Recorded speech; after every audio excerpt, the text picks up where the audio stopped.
સમગ્ર ગુજરાતમાં લો પ્રેશરને કારણે ઉત્પન્ન થયેલી ભારે વરસાદની પરિસ્થિતિને કારણે જામનગર જિલ્લામાં પણ તકેદારીના ભાગરૂપે તમામ તૈયારીઓ કરી લેવામાં આવેલી છે.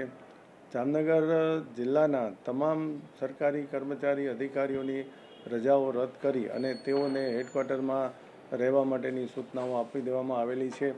આ ઉપરાંત શાળાઓ અને આંગણવાડીઓમાં પણ તકેદારીના ભાગરૂપે શુક્ર અને શનિવારના રોજ રજાઓ જાહેર કરવામાં આવેલી છે.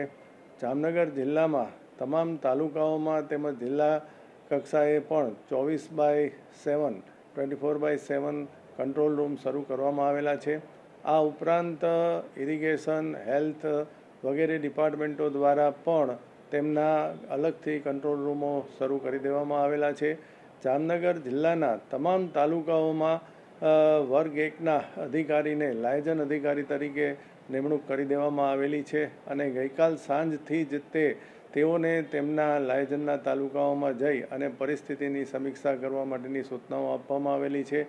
આ ઉપરાંત ઇરિગેશન ડિપાર્ટમેન્ટ, આરએનબી, સ્ટેટ અને પંચાયત, હેલ્થ વિભાગ અને અન્ય વિભાગોને પણ સતર્ક રહેવા માટે અને પૂરતી દવાઓનો સ્ટોક છે, રસ્તાઓ બાબતમાં ઇરિગેશન ડિપાર્ટમેન્ટના ડેમોની સપાટી બાબતમાં પણ સતત એલર્ટ રહી અને કન્ટિન્યુઅસ મોનિટર કરવા માટેની અત્રેથી સૂચનાઓ આપવામાં આવેલી છે.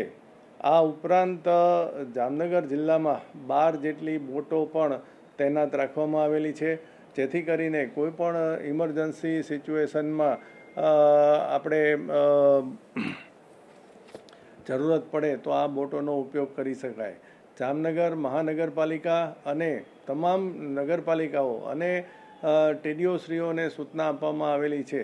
આ ઉપરાંત આરએનબી, સ્ટેટ અને પંચાયતને પણ હાઈવે ઉપરના મોટા હોર્ડિંગ્સ કે ભારે પવન ફૂંકાવાની બાબતમાં આવા હોર્ડિંગ્સ જે છે એ પડી ન જાય અને કોઈ જાનહાનિ ન થાય તે માટે તકેદારીના ભાગરૂપે ઉતારી લેવા માટે પણ સૂચનાઓ આપવામાં આવેલી છે.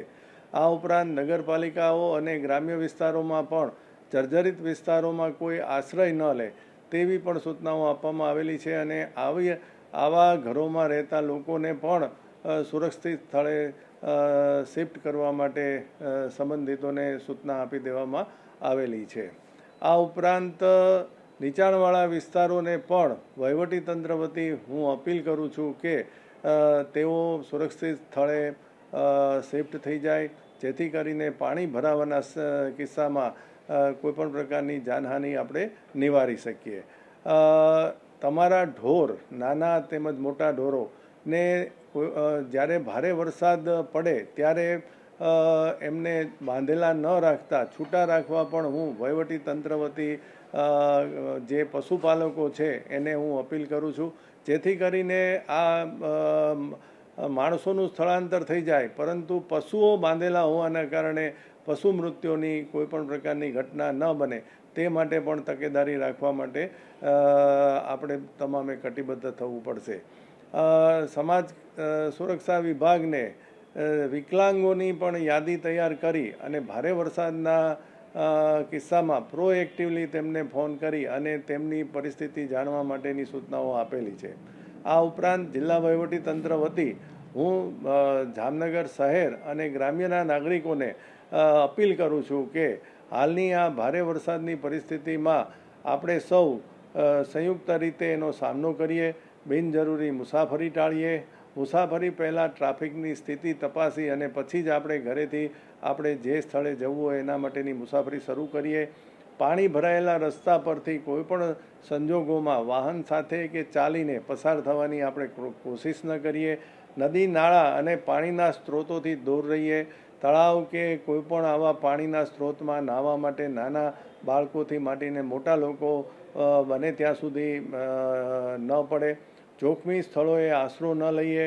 ખેડૂતો માટે ખાસ સલાહ કે આ સમયે તેમના ખેતરમાં પાણીના નિકાલ માટેના જે રસ્તાઓ હોય તે ખુલ્લા રહે. જો ખેતરમાં આ ભારે વરસાદની પરિસ્થિતિમાં ખેતરમાંથી કોઈ ખેડૂતો હોય તો એ લોકો શિફ્ટ થઈ અને ગામમાં આવી જાય, જેથી કરીને ભારે ખેતરોમાં પાણી ભરાવાને કારણે લોકો ફસાઈ જવાની પરિસ્થિતિથી આપણે બચી શકીએ. તાત્કાલિક જરૂરિયાતની સામગ્રી જેવું કે પીવાનું પાણી, જરૂરી દવાઓ, ટોર્ચ, બેટરી, પાવર બેંક વગેરે વોટરપ્રૂફ બેગમાં આપણે તૈયાર રાખીએ અને મોબાઈલ ફોન પણ આપણો સંપૂર્ણપણે ચાર્જ રાખીએ, જેથી કરીને ભારે વરસાદની પરિસ્થિતિ કે નદીઓમાં પૂરની પરિસ્થિતિમાં ઊભી થનારી પરિસ્થિતિને આપણે ખૂબ સારી રીતે એનો સામનો કરી શકીએ. અંતમાં સમગ્ર જામનગર જિલ્લાની પ્રજાને સાવચેત રહેવા માટે હું જિલ્લા વહીવટીતંત્ર વતી અપીલ કરું છું.